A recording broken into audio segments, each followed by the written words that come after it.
home is mentioned in the books. We know that something terrible happened there, but we don't know what happened. So this was an opportunity to show the audience something that is going to be fresh for everyone, whether you're a book reader or not a book reader. This is stuff that no one has seen. Initially, the scene was even bigger. It was written even bigger than it was, and we weren't sure how we were going to do it. And Miguel talked about reining the point of view of the scene in to keep us behind that stockade wall. And as you did that, all the pieces, the other pieces, the stuff that is so huge and the big sweeping shots and all that stuff started to fall away. And then what if you don't see the monster? The thing that's on the other side of the door that you can't see, something horrible that's out there that's trying to get in here, is always going to be more terrifying. This isn't a battle, really. It's a massacre. Got the army of the dead coming and the wildlings putting up resistance for as long as they can, so it doesn't have the feel of a battle so much as a horror movie sequence. So now the monster behind the door, the massacre, the restricted viewing, all of those things started to make sense, and they coalesced into what ended up being Hard Home.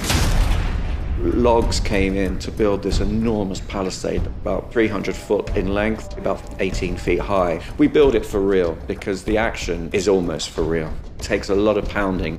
We're all used to sets being built and things, and they all look great, and then they're lit and they come alive and so on. But this place felt real. It's great when you've got a set which you can sort of play in as well, and it's so big, you think this can look great.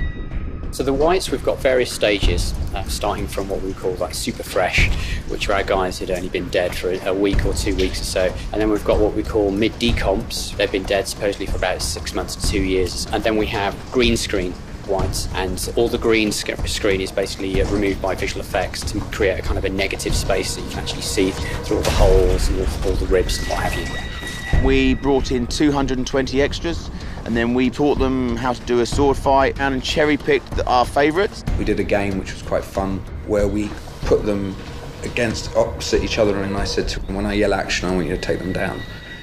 And, you know, and everyone got all excited. The whole premise of the whites is they are relentless killing machines that have one purpose, and that's to travel from A to B and kill everything in their path. When we were shooting it, it was chaos. You can't fake chaos. And it's hundreds of people just running against you. It's a lot of mayhem going on, a lot of violence and people trying to survive, basically. And the extras were just phenomenal. They just got into it. It made it so much easier for us. The extras are some of the most hard-working, brilliant background actors I've ever had the pleasure of working with. And they give it their all, and it's what makes a scene like this work. We have to bring in a crane so we can roll a boat over with 15 stunt guys on it into the lake, which is freezing. So rather them than me. Somebody said, I wonder how deep it is. I can't swim. Like I say, they're the marine guys there, but we're thinking they're gonna have to be good, because if we go over and we've got the sword and the cloaks, but they were on the ball. Everybody really had to step up and give everything they had to the sequence, because otherwise the sequence wasn't going to work. It's a great thing to be able to see, you know, all these artisans creating such great work and then destroy it. It's fun because it's that little kid thing of building your little wooden block play city and then being the monster and toppling it over, and we get to do both on the show.